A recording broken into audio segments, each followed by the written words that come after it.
بسم اللہ الرحمن الرحیم الحمد للہ رب العالمین والصلاة والسلام علی رسولہ الامین وعلی آلہ واصحابہ اجمعین الی یوم الدین۔ قال اللہ تبارک و تعالی فی القرآن المجید والفرقان الحمید فاعوذ باللہ من الشیطان الرجیم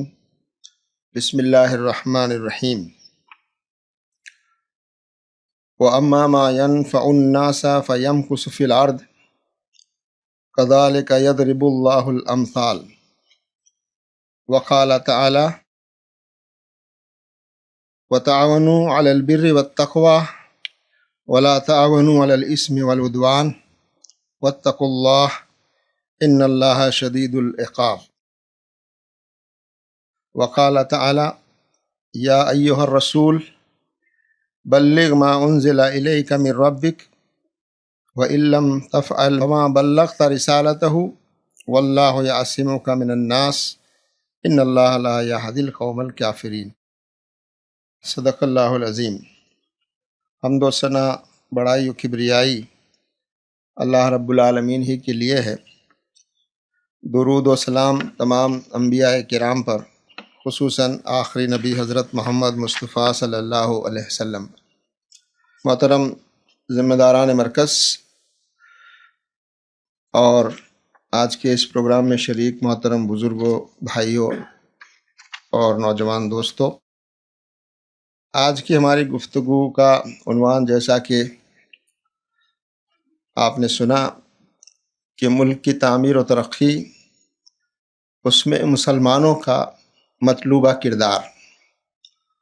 progress and prosperity of our country and desired role of Muslim امہ۔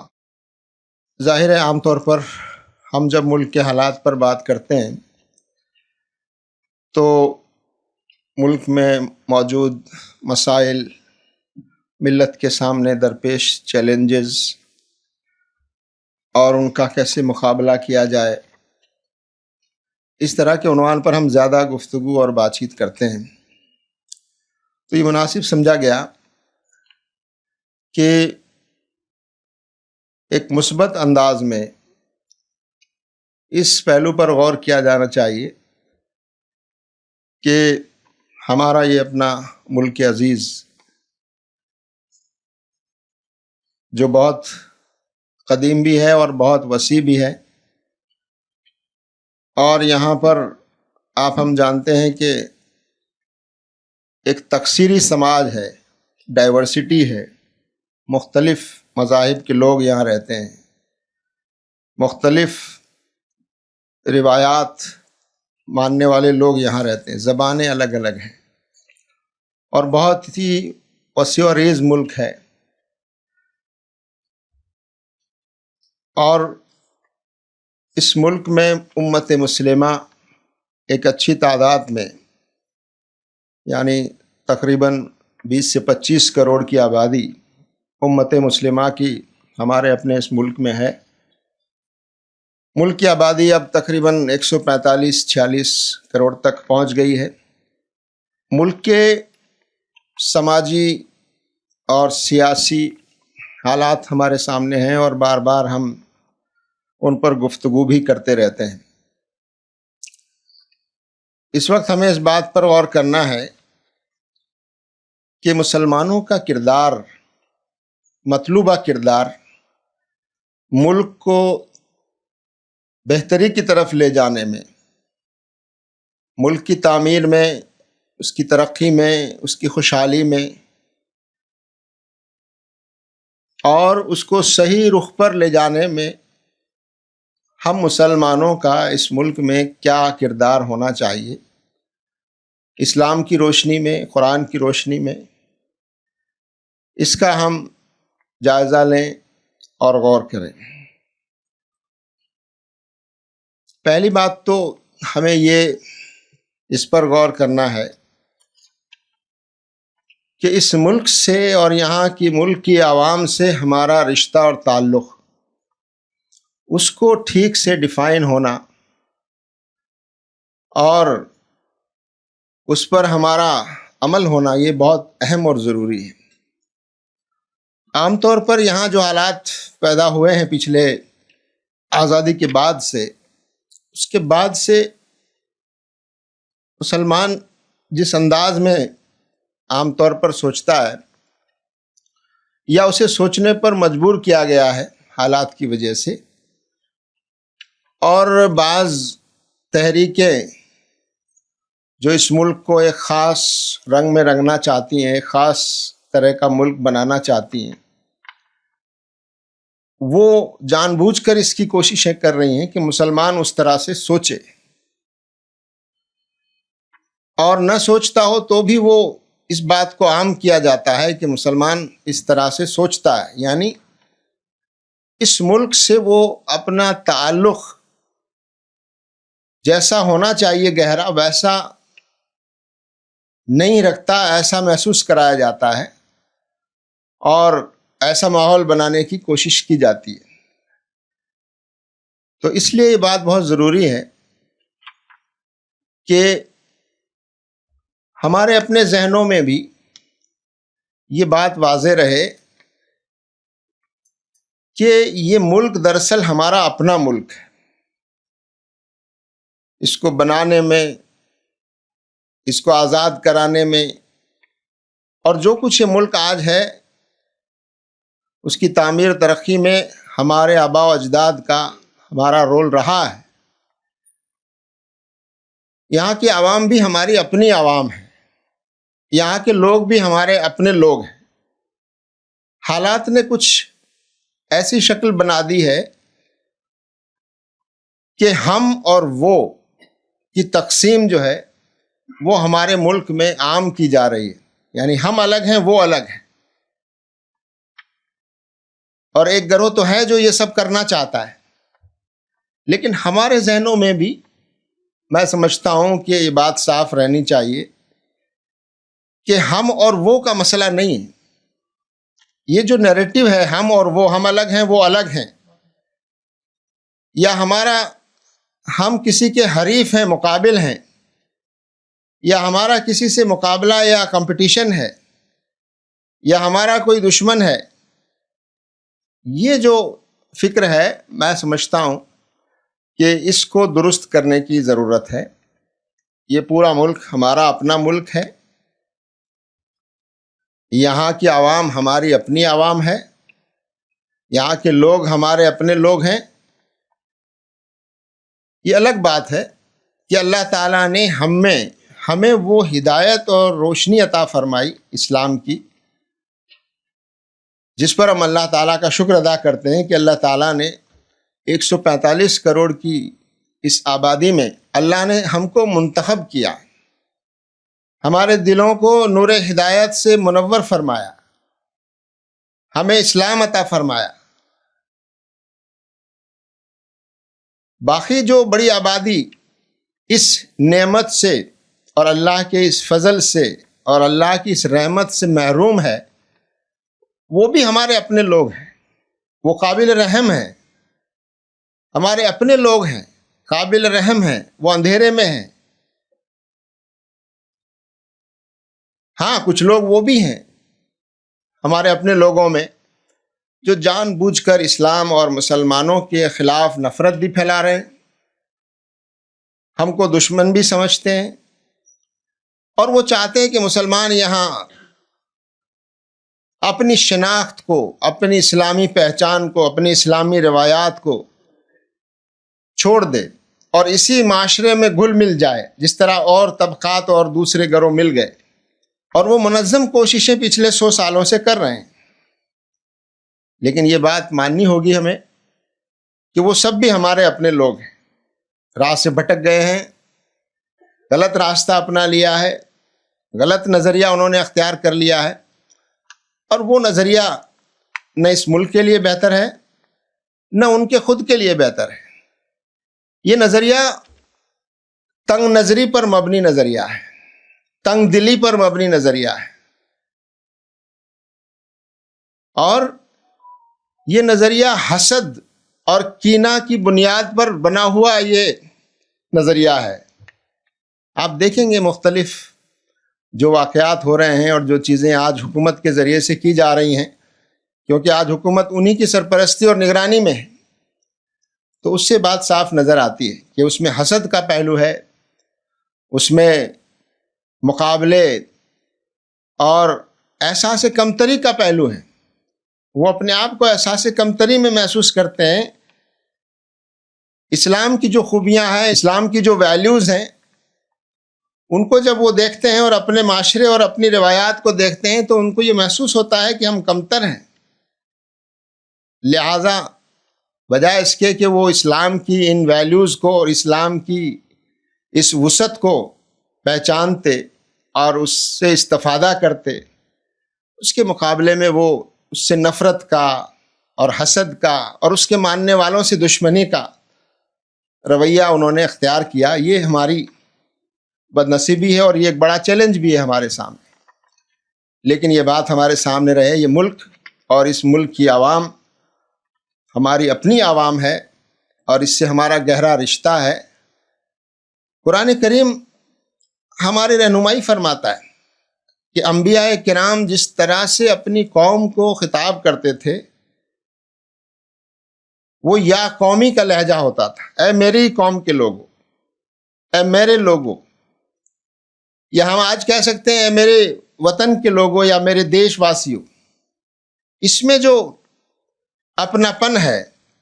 اور اس میں جو بلونگنگ کا جو احساس ہے اس کو ہمیں مضبوط کرنے کی ضرورت ہے۔ تو پہلی بات جو مجھے عرض کرنی ہے وہ یہ، قرآن ہماری اس طرف رہنمائی کرتا ہے کہ ہم اس ملک کو، ملک کی عوام کو اسی طرح اپنا سمجھیں جس طرح انبیاء کرام اپنی قوم کو اپنا سمجھتے تھے اور ان کی گمراہیوں پر، غلط روی پر نبی تکلیف محسوس کرتا تھا، نبی پریشان ہوتے تھے اور ان کی اصلاح کے لیے ہمیشہ فکر مند رہتے تھے۔ حضرت نوح علیہ السلام کی پوری روداد آپ سورہ نوح میں پڑھ سکتے ہیں کہ حضرت نوح علیہ السلام اللہ تعالیٰ سے اپنی قوم کے بارے میں کس طرح اپنی روداد سناتے ہیں، اپنی دعوتی روداد۔ اور آپ سب جانتے ہیں کہ حضرت نوح علیہ السلام 950 برس تک اپنی قوم کو اللہ کی بندگی کی طرف بلاتے رہے۔ 950 برس، ایک طویل مدت، اور اس کے باوجود ان کو جو نتیجہ ملا وہ بہت تھوڑی تعداد تھی جس کو ایک کشتی پر سوار کیا گیا، اور وہ پورا واقعہ آپ جانتے ہیں، اس کی تفصیل کی ضرورت نہیں ہے۔ لیکن جو کرب اور جو کڑھن اور جو تڑپ نبی اپنی قوم کی گمراہی اور غلط روی پر محسوس کرتا ہے وہ بھی ہمیں محسوس کرنی چاہیے۔ انبیاء کرام کا جو مشن تھا اور آخری نبی حضرت محمد صلی اللہ علیہ وسلم اسی مشن کی تکمیل کے لیے آئے، اور اب یہ کام اور یہ ذمہ داری اس امت کے ذمے ہے، اس امت کے کاندھوں پر ہے۔ تو ہمیں بھی وہی طریقہ، وہی رویہ اور وہی انداز اختیار کرنا پڑے گا جو انبیاء کرام نے اپنے اپنے زمانے میں اختیار کیا۔ حضرت نوح علیہ السلام سورہ نوح میں آپ پڑھ سکتے ہیں، تو اپنی قوم سے یہ کہتے ہیں کہ میں نے ان کو خاموشی سے پکارا، بلند آواز میں پکارا، چپکے چپکے پکارا، اور میں نے ان سے کہا کہ اب اللہ سے مغفرت طلب کرو، اپنے گناہوں کی معافی طلب کر لو، اللہ تعالیٰ تم پر رحم فرمائے گا، کرم فرمائے گا، تمہارے خطاؤں کو معاف کر دے گا۔ اور اس سے آگے بڑھ کر فرمایا وہ آسمان سے تم پر بارش کرے گا، برکتوں والی بارش کرے گا،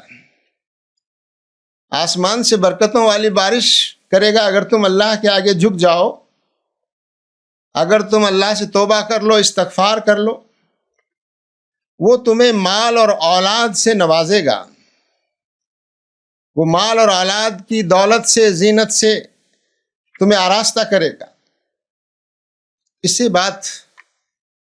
معلوم ہوتی ہے کہ نبی انبیاء اپنی قوم کی ہر لحاظ سے بھلائی چاہتے تھے، دنیاوی بھلائی بھی اور اس سے زیادہ بڑھ کر آخرت کی بھلائی۔ اسی لیے ذکر کیا گیا کہ اگر تم اللہ کے آگے جھک جاؤ، توبہ کر لو، استغفار کرو، تو اللہ تعالیٰ نہ صرف یہ کہ تمہارے گناہوں کو معاف کرے گا بلکہ تم پر برکتوں والی بارش تمہیں دے گا اور تمہیں مال اور اولاد سے نوازے گا۔ تو ظاہر ہے برکتوں والی بارش، خوشحالی، پراسپیرٹی، مال اور اولاد، یہ اکانومک پراسپیرٹی، اس کا بھی ذکر نبی کرتے ہیں۔ اس سے ہمیں یہ رہنمائی ملتی ہے کہ ہم جہاں رہتے ہیں یا جو ہمارا ملک، ہماری اپنی قوم ہے، یہ ہمارا اپنا ملک اور سوسائٹی ہے، اس کی بھلائی اور خیر خواہی ہمارا منصبی تقاضا ہے۔ ہمارے منصب کا تقاضا ہے کہ ہم اس ملک اور ملک کے عوام کی بھلائی اور خیر خواہی کریں، اور اس میں یہ بھی شامل ہے کہ ہم ان کی دنیاوی بھلائی، مٹیریل پروگرس، مادی ترقی، اس کو بھی نظر انداز نہ کریں۔ ظاہر ہے ہمارے سامنے مادی ترقی سے زیادہ آخرت کی کامیابی، اخلاقی بلندی ہے، لیکن مادی اور دنیاوی ترقی کو بھی نظر انداز نہیں کیا جا سکتا، اور تمام انبیاء کرام نے اس کا خیال رکھا۔ ہر نبی نے اپنے اپنے زمانے میں اس وقت کے جو مسائل تھے قوم کے سامنے، ان کی قوم کے سامنے، ان مسائل سے کبھی صرف نظر نہیں کیا، ان کو اگنور نہیں کیا، ان مسائل کو ایڈریس کیا۔ یہ نہیں کہ یہ دنیاوی مسائل ہیں، یہ معاشی مسائل ہیں، یہ سماجی اور معاشرتی مسائل ہیں۔ ہر نبی نے اپنے اپنے زمانے میں ان تمام مسائل کو ایڈریس کیا، اس کا حل نکالنے کی کوشش کی، اور اللہ تعالیٰ کی ہدایت اور رہنمائی کی روشنی میں ان کو اس غلط روی سے اور غلط راستے سے بچانے کی کوشش کی۔ حضرت شعیب علیہ السلام نے اپنی قوم کو جو معاشی خرابیاں معاشرے میں آ گئی تھیں، ان خرابیوں کو ایڈریس کیا۔ حضرت لوط علیہ السلام نے اپنی قوم کو جو بد اخلاقی اور بد کرداری اور فحاشی کی طرف جو معاشرہ بڑھ رہا تھا، انہوں نے ان کو ایڈریس کیا۔ اور ہر نبی نے اپنے اپنے زمانے میں جو مسائل تھے، حضرت موسیٰ علیہ السلام نے اپنی قوم کو فرعون کی غلامی سے آزاد کرایا، اور خود فرعون کو بھی اللہ تعالیٰ کی طرف پلٹنے کی دعوت دی۔ تو ہر نبی اپنے زمانے میں اپنی قوم کے جو مسائل ہیں، چاہے وہ دنیاوی اور مادی مسائل ہوں یا پھر وہ اہم مسائل، ان سب کو ایڈریس کرتا ہے۔ ہم جو اللہ تعالیٰ سے ہم اپنی دعاؤں میں جو دعا سکھائی گئی ہے، اس میں ہم کہتے ہیں ربنا آتنا فی الدنیا حسنہ وفی الآخرۃ حسنہ۔ ہم اللہ تعالیٰ سے دنیا کی خیر بھی مانگتے ہیں کہ دنیا کی بھی بھلائی ہمیں عطا فرما، اور آخرت کی بھلائی بھی ہمیں عطا فرما۔ اور آخرت سے پہلے چونکہ دنیا ہے، اس لیے دنیا کا ذکر پہلے ہے، اور آخرت کا راستہ دنیا سے ہی جاتا ہے کہ دنیا میں ہمارا رویہ اور دنیا میں ہمارا رول کیسا ہوگا، اس پر اس کا انحصار ہے کہ آخرت میں ہمارا انجام کیا ہوگا، اللہ تعالیٰ کی بارگاہ میں ہمارا مقام کیا ہوگا۔ یہ اس بات سے طے ہوگا کہ ہم اس دنیا میں جو ہمیں رول دیا گیا ہے، اس رول کو ادا کرنے میں اس کا حق ادا کرتے ہیں یا نہیں۔ اللہ تعالیٰ کو جو ہم سے مطلوب ہے وہ ہم ادا کرتے ہیں کہ نہیں۔ اب اگر ہم ہمارے معاشرے کی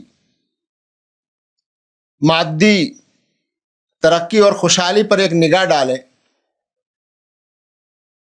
تو بحیثیت مسلمان اور لوگوں کی طرح ہمیں بھی اس مادی اور معاشی ترقی میں اپنا حصہ لینے کی کوشش کرنا ہے، اور وہ ہماری دینی ذمہ داریوں سے الگ کوئی چیز نہیں ہے۔ آج ہم دیکھتے ہیں کہ عوام کی بنیادی ضرورتیں ملک میں پوری نہیں ہو رہی۔ بہت بڑی آبادی ایسی ہے جو بنیادی ضرورتوں کے لیے بھی ترس رہی۔ آج سب کو رہنے کے لیے معقول چھت نہیں ہے، گھر نہیں ہے۔ معیار زندگی کچھ لوگوں کا بہت اونچا ہے، لیکن ایک بڑی آبادی ایسی ہے ہمارے ملک میں جن کا معیار زندگی بہت ہی ہلکا اور بہت نیچا ہے۔ علاج اور معالجہ اور صحت کی جو سہولتیں عوام کو میسر آنی چاہیے وہ خاص لوگوں کو تو میسر ہے، لیکن ایک بہت بڑی آبادی اس سے محروم ہے۔ اور حکومت کی جو ذمہ داری ہے وہ اپنی ذمہ داریوں سے آہستہ آہستہ اپنی ان ذمہ داریوں کو دوسروں کے حوالے، پرائیویٹ سیکٹر کو دیتی چلی جا رہی۔ تو یہ ایک بڑا اہم مسئلہ ہے۔ اس میں ہمارا رول کیا ہو سکتا ہے؟ معاشی ترقی میں ظاہر ہے کہ جس طرح اور لوگ شریک ہیں اس طرح ہم بھی برابر کے شریک ہیں اور ہو رہے ہیں، کوشش کر رہے ہیں۔ لیکن ہمارے سامنے جو مسائل ہیں وہ یہ کہ ہم اسلامی اصولوں کے مطابق حلال اور جائز طریقے سے معاشی ترقی کے لیے کوشش اور جدوجہد کریں۔ یقیناً سرکاری ملازمتوں میں ہمارا جتنا حصہ ہونا چاہیے وہ نہیں ہے۔ اس کی کوشش کرنی چاہیے کہ وہاں بھی ہمارا حصہ بڑھے۔ لیکن اللہ کے رسول صلی اللہ علیہ وسلم نے تجارت کو جو اہمیت دی ہے اور تجارت کی جس طرح حوصلہ افزائی کی ہے، ہم اسلامی اصولوں پر اپنی چھوٹی بڑی تجارتوں کو فروغ دیں، پروان چڑھائیں اور ایک نمونہ پیش کریں کہ ایک مسلمان تاجر کس طرح ملک کی معیشت کو مضبوط کرنے میں مددگار ہو سکتا ہے، اور ایک ویلیو سسٹم جو ہماری معیشت کا اور معاشی نظام کا جو اسلام نے ہم کو دیا ہے، اس ویلیو سسٹم کو ہم عملاً کر کے دکھائیں کہ کس طرح ایمانداری کے ساتھ تجارت کی جا سکتی، کس طرح بغیر سود کے بھی تجارت، کاروبار اور ترقی ہو سکتی۔ یہ صرف تقریروں تک محدود نہ رہے، عملاً اور نمونہ ہم پیش کریں۔ آج ہمارے بہت سے بھائی کبھی کبھی اس بات کی شکایت کرتے ہیں جن کے پاس روزگار نہیں ہے، نوکری نہیں ہے، اور ان سے کہا جاتا ہے کہ کوئی کاروبار کیجئے، کوئی تجارت کیجئے، تو فوراً وہ مایوسی کی طرف مایوس ہو کر کہتے ہیں ہمارے پاس تو پیسہ نہیں ہے، ہمارے پاس تو رقم نہیں ہے، بڑی دولت چاہیے۔ یہ بات صحیح ہے، تجارت کے لیے کچھ رقم بھی چاہیے، لیکن آج کا ہمارا نظام اور سسٹم ایسا ہے کہ آپ اس میں وہ راستے تلاش کر سکتے ہیں کہ اگر آپ کے پاس پیسہ نہیں ہے تو بھی آپ اپنے آئیڈیاز کے ذریعے اور دوسروں کے ساتھ کولیبریٹ کر کے آج آپ نئے طریقوں سے آپ اپنے کاروبار کو بڑھا سکتے ہیں۔ یہ رکاوٹیں ہوں گی یقیناً، لیکن ہم اسلامی اصولوں پر قائم رہتے ہوئے اس میں حصہ لیں اور ملک کی جو معاشی ترقی ہے اس میں اپنے حصے کو اور زیادہ ہم بڑھانے کی کوشش کریں۔ جب ہم نوکری حاصل کرتے ہیں تو یقیناً ہم خود نوکری حاصل کرتے ہیں، ایک آدمی کو نوکری ملتی ہے، لیکن جب آپ کوئی کاروبار سیٹ اپ کرتے ہیں، کوئی تجارت سیٹ اپ کرتے ہیں، تو آپ صرف اپنے لیے نہیں بلکہ کئی اور لوگوں کے لیے بھی روزگار فراہم کرتے ہیں، کئی اور لوگوں کے لیے بھی مدد کا ذریعہ بنتے ہیں۔ اور صرف مدد کا نہیں بلکہ آپ اپنے کاروبار میں ایمانداری اور اسلامک ویلیوز اور سود سے آزاد معیشت کو جب آپ فروغ دیں گے تو وہ اسلام کی دعوت کا اور اسلام کی عملی شہادت کا ذریعہ بھی بنے گی۔ اور جن 7 لوگوں کے بارے میں حدیث میں کہا گیا ہے کہ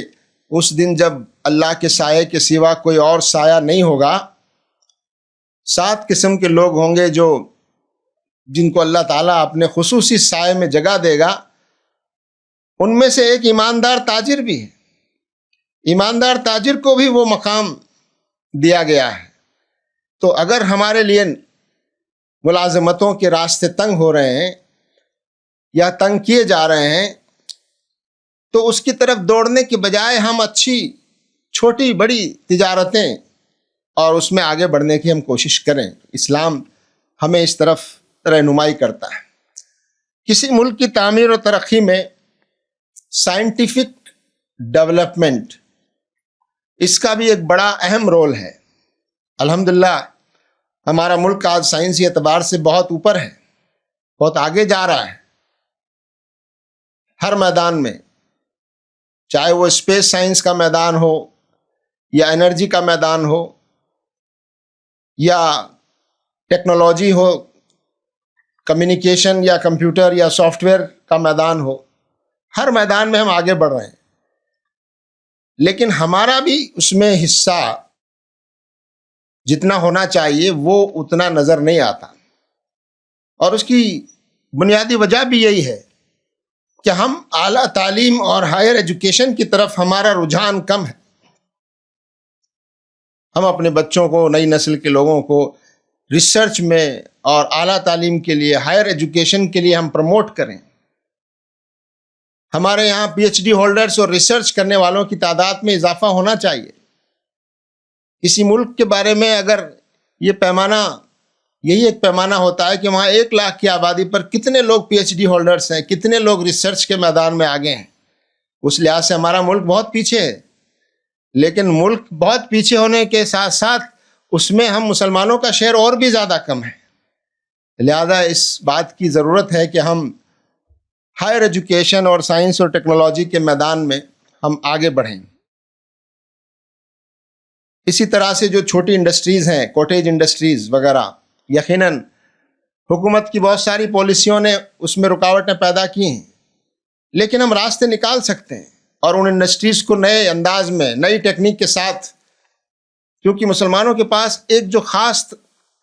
طاقت ہے وہ ہے اسکل کی. ہمارے نوجوان جو ہے اسکل ہیں اور ان کے اندر یہ صلاحیت ہے، اس کو ہم کیسے اور زیادہ پروان چڑھائیں اور اس کو ملک کی معیشت کو آگے بڑھانے میں ہم کیسے اپنا اور بہتر کردار ادا کر سکتے ہیں. حکومت کی پالیسیز بنانے میں اور ان کے نفاذ میں، پالیسی میکنگ اور پالیسی ایگزیکیوشن، اس میں بھی ہمارا رول اور ہمارا حصہ بڑھنا چاہیے. اور اس کے لیے ضروری ہے کہ جو ایڈمنسٹریٹو پوسٹس ہیں، جو ایڈمنسٹریٹو ایگزامینیشنز ہیں، آئی اے ایس اور اسٹیٹ کی جو ایڈمنسٹریٹو سروسز ہیں، اس میں ہمارے لوگوں کو زیادہ آگے بڑھنے کی کوشش کرنی چاہیے. الحمدللہ کوششیں ہو بھی رہی ہیں، لیکن جتنی کوششیں ہو رہی ہیں وہ کوششیں ہم سمجھتے ہیں کہ کافی نہیں ہیں.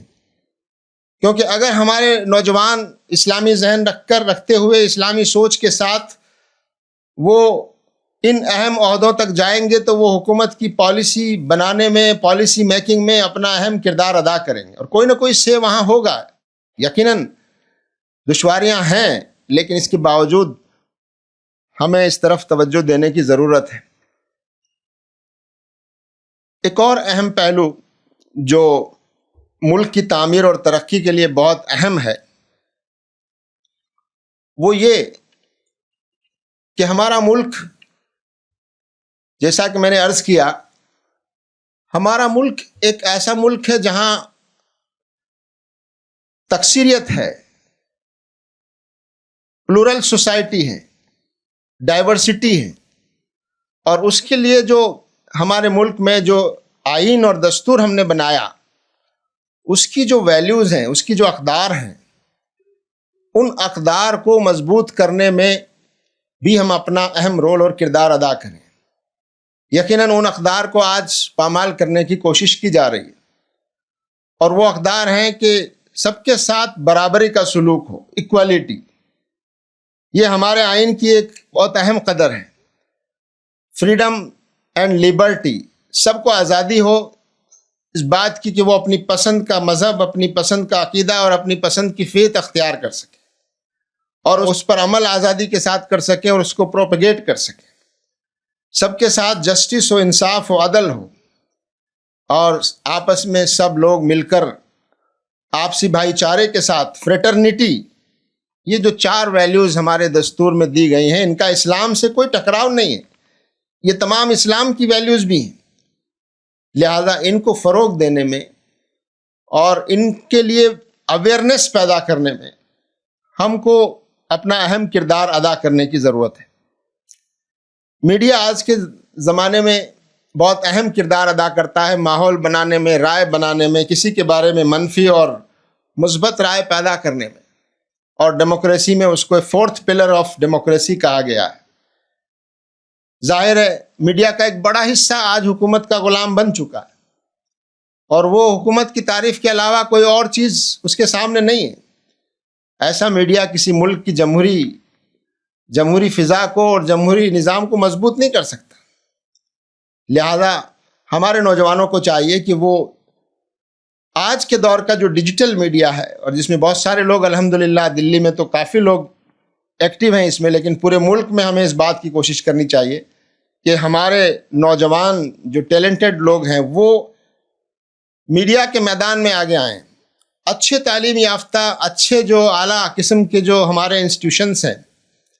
وہاں وہ تعلیم حاصل کریں اور میڈیا میں ایکسپرٹیز حاصل کریں، اور اس میں وہ ایک اہم کردار ادا کر سکتے ہیں۔ تو اس بات کی کوشش ہم سب کو کرنی چاہیے کہ یہ میڈیا کا جو میدان ہے، اس میدان میں بھی ہمارے اچھے باصلاحیت لوگوں کو آگے بڑھانے کے سلسلے میں ہم خصوصی طور پر ہم کوشش کریں۔ ہمارے ملک کی تعمیر اور ترقی میں ایک اہم فیکٹر یہ ہے کہ ملک میں امن و امان ہو۔ اگر ملک میں امن و امان نہیں ہوگا تو ظاہر ہے کہ تعمیر و ترقی ملک کی اس میں بہت بڑی رکاوٹ ہے، اور اب تو ہم محسوس بھی کر رہے ہیں کہ ہمارے ملک میں باہر سے لوگ یہاں پر اپنا پیسہ لگانے اور انویسٹ کرنے سے بچ رہے ہیں۔ باہر کا انویسٹمنٹ ہمارے ملک میں نہیں آ رہا ہے، اور اس کی ایک بڑی وجہ یہ بتائی جا رہی ہے اور ہے کہ ملک کے حالات ٹھیک نہیں ہیں، ملک میں امن و امان نہیں ہے، یہاں ڈسٹربنسز ہوتے رہتے ہیں، یہاں بہت رسک ہے لوگوں کو۔ تو ملک میں امن و امان کا ہونا نہایت ضروری ہے، اور امن جو ہے وہ انصاف کے بغیر نہیں ہو سکتا، جسٹس کے بغیر امن قائم نہیں ہو سکتا۔ جب تک عدل نہیں ہوگا سماج میں، انصاف نہیں ہوگا، تب تک امن قائم نہیں ہو سکتا۔ اور آج ہم دیکھ رہے ہیں کہ عدل و انصاف کمزور لوگوں کے لیے کتنا مشکل ہوتا جا رہا ہے۔ جو کمزور لوگ ہیں وہ ستائے جا رہے ہیں، اور ہمارے ملک میں جو کاسٹ کا، جو ذات برادری کا جو نظام ہے، اس میں ایک دوسرے کے ساتھ جو ڈسکرمنیشن ہے، چھوٹی اور بڑی ذاتیں ہیں، چھوت اچھوت کا معاملہ ہے، آدیواسی طبقہ ہے، وہ ایک طرح سے ان کے حقوق جو ہے نظر انداز کیے جاتے ہیں، دلت اور کمزور لوگوں کو ستایا جاتا ہے، کاسٹ کے بیس پہ ڈسکرمنیشن ہوتا ہے۔ یہ ناانصافیاں، اور خود مسلمانوں کے ساتھ جو ناانصافیاں ہو رہی ہیں، ظاہر ہے وہ ہمارے سامنے ہیں۔ تو ان تمام حالات میں ہماری بحیثیت مسلمان یہ ذمہ داری ہے کہ ہم اسلام میں جو عدل کا پہلو ہے، اسلام میں جو جسٹس کا پہلو ہے، اس کو ہم ابھار کر ملک کے لوگوں کے سامنے پیش کریں۔ اگر اسلام کو ایک لفظ میں اگر ہم بیان کرنا چاہیں تو میں سمجھتا ہوں کہ عدل سب سے بہترین لفظ ہے جس کے ذریعے سے پورے اسلام کو ہم بیان کر سکتے ہیں۔ اور قرآن کریم میں اس بات کو واضح کیا گیا ہے، سورہ حدید میں یہ فرمایا گیا، لقد ارسلنا رسولنا بالبینات وانزلنا معهم الکتاب والمیزان لیقوم الناس بالقسط۔ در حقیقت ہم نے اپنے نبی اور پیغمبر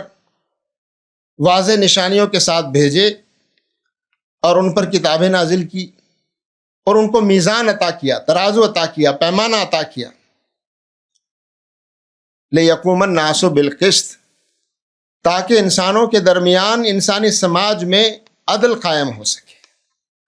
عدل کا قیام، انصاف کا قیام، اور مسلمانوں کے لیے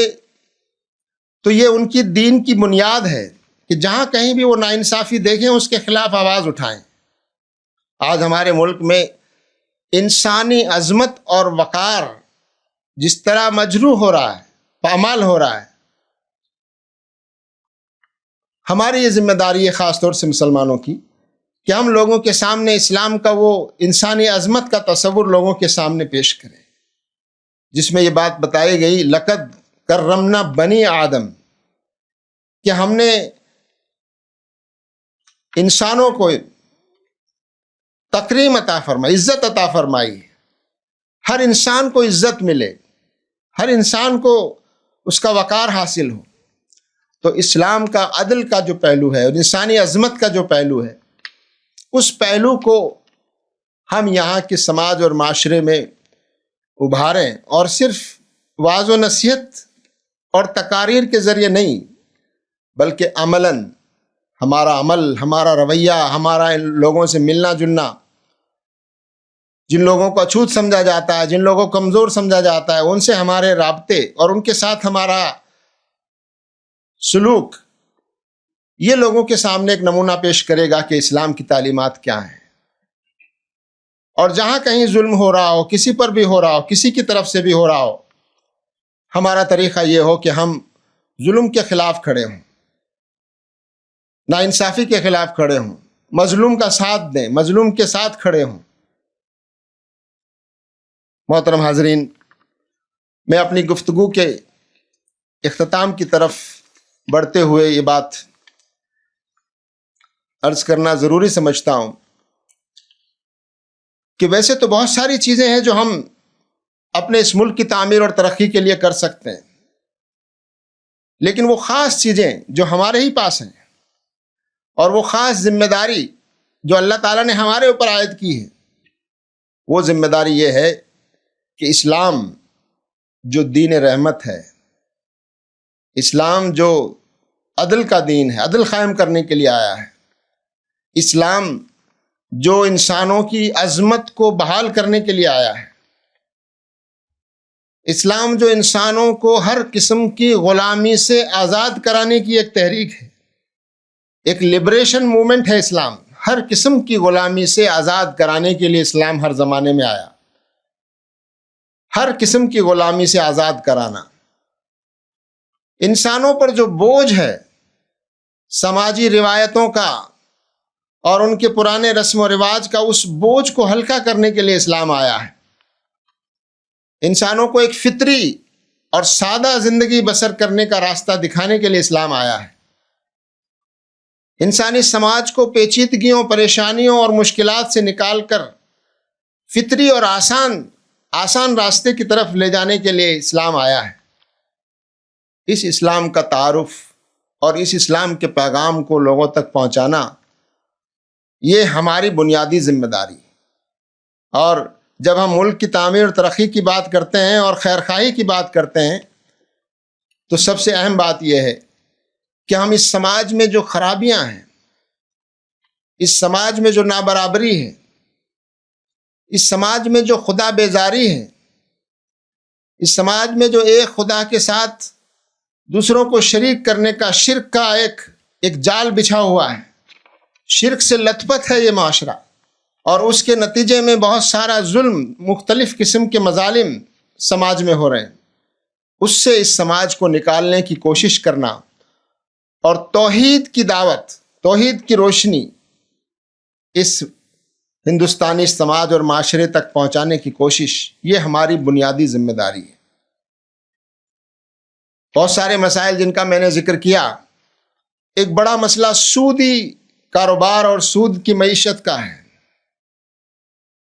اسلام نے ہم کو جو طریقہ اور ہم کو جو نظام دیا ہے، اس کا نمونہ ہم پیش کریں کہ کس طرح اسلام سود کے بغیر، سود سے پاک معیشت کے ذریعے سے انسانوں کی ترقی کو یقینی بناتا ہے، اور سود کی وجہ سے جو سماج میں دشمنیاں، رقابتیں، نفرتیں اور جو فساد برپا ہوتا ہے، اس فساد کو کیسے روکا جا سکتا ہے اگر ہم سودی معیشت سے پاک ایک معیشت جو لوگوں کی بھلائی اور خیرخواہی اور زکوٰۃ کے نظام پر مبنی ہو، جہاں امیروں کی یہ ذمہ داری ہو کہ وہ غریبوں کے لیے اپنے مال میں سے کچھ مال نکالیں، اور جہاں یہ لازم کیا گیا ہو۔ آج ہمارے ملک میں امیر اور غریب کے درمیان جو کھائی ہے وہ بڑھتی جا رہی ہے، امیر اور امیر ہو رہا ہے، غریب اور غریب ہو رہا ہے، اور اس کی وجہ سے بہت سارے مسائل پیدا ہو رہے ہیں۔ ہماری ذمہ داری ہے کہ ہم اس ملک کے واسیوں کے سامنے، ہمارے اپنے لوگوں کے سامنے اسلام کا وہ نظام، اسلام کی وہ بنیادی تعلیمات ہم پیش کریں۔ آج اس ملک میں جو مختلف قسم کی سماجی برائیاں، اخلاقی زوال تیزی سے ہو رہا ہے، اس کی ایک بڑی وجہ یہ ہے کہ خدا بیزاری، خدا پر یقین نہیں، اور ہے بھی تو وہ یقین ایسا یقین ہے کہ ایک خدا کے ساتھ نہ جانے کتنے اور معبود بنا رکھے، اور پھر آخرت میں جواب دہی کا تصور جو اسلام دیتا ہے کہ ہم سب کو اللہ کے سامنے حاضر ہونا ہے، اللہ کے سامنے اپنی پوری زندگی کا حساب دینا ہے، اکاؤنٹیبلٹی، اور پھر رسالت کہ انبیاء کرام جس طرح سے اللہ کی ہدایت اور رہنمائی لے کر آتے رہے، ہمارے اس ملک میں بھی انبیاء کرام ضرور آئے ہوں گے، ہمارے اس ملک میں بھی ایک نہیں ایک سے زیادہ نبی پیغمبر آئے ہوں گے، اور انہوں نے اس زمانے کی زبان میں ہی پیغام کو پہنچایا ہوگا۔ لیکن آج وہ اتنا بدل گیا ہے کہ اب یہ معاشرہ ان تعلیمات سے بالکل خالی، اور شرک میں اور دوسری جو گندگیاں ہیں اس میں لت پت ہو گیا ہے۔ تو ہماری یہ ذمہ داری ہے کہ ہم یہاں کی عوام کو، یہاں کے لوگوں کو اسلام کی روشنی سے روشناس کرائیں۔ یہ ہماری بنیادی ذمہ داری ہے۔ اور قرآن کریم کی جو آیت میں نے شروع میں پڑھی ہے، اللہ تبارک و تعالیٰ اپنے آخری نبی حضرت محمد مصطفیٰ صلی اللہ علیہ وسلم سے فرماتے ہیں، یا ایھا الرسول بلغ ما انزل الیک من ربک، ان لوگوں تک وہ بات پہنچا دیجئے جو آپ پر نازل کی جا رہی ہے۔ وَإِن لَّمْ تَفْعَلْ فَمَا بَلَّغْتَ رِسَالَتَهُ، اور اگر تم نے ایسا نہیں کیا تو گویا تم نے رسالت کا حق ادا نہیں کیا۔ آج اس آیت کو ہم اپنے اوپر لے کر دیکھیں کہ اللہ تعالیٰ کے یہاں ہم کو گواہی دینی ہوگی، اللہ تعالیٰ کے یہاں ہم کو جواب دینا ہوگا۔ اس ملک میں ہماری موجودگی اللہ کے منصوبے کے تحت ہے۔ اللہ تعالیٰ نے اس ملک میں ہم کو اس لیے پیدا کیا ہے، اور ان حالات سے ہم کو گزارا جا رہا ہے، اور یہ مشکلات ہمارے سامنے آ رہی ہیں، لیکن اللہ کا منصوبہ ہم کو یہاں رکھنے کا یہ ہے کہ ہمارے ذریعے سے اس ملک کی تعمیر و ترقی ہو، ہمارے ذریعے سے اس ملک کو غلط راہوں سے نکال کر صحیح رخ پر لے جایا جائے۔ یقیناً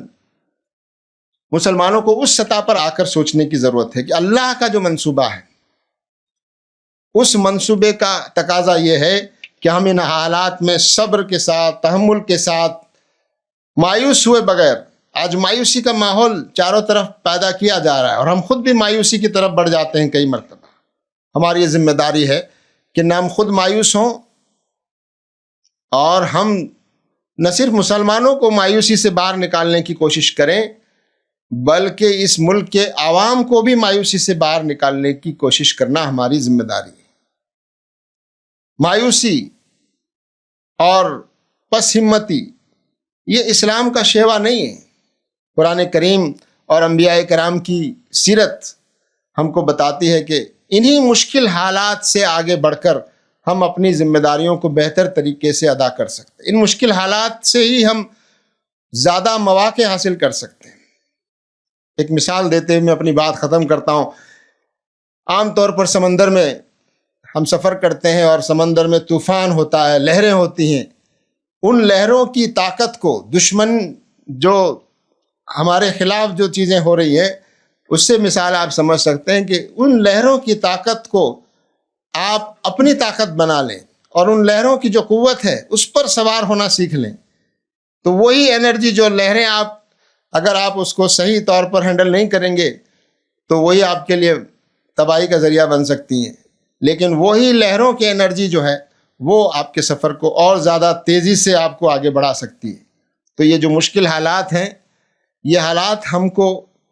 اسی طرف توجہ دلاتے ہیں۔ قرآن ہم کو یہی رہنمائی کرتا ہے، اور انبیاء کرام کی سیرتیں اور آخری نبی حضرت محمد مصطفیٰ صلی اللہ علیہ وسلم کی سیرت مبارکہ سے ہم کو یہی بات ملتی ہے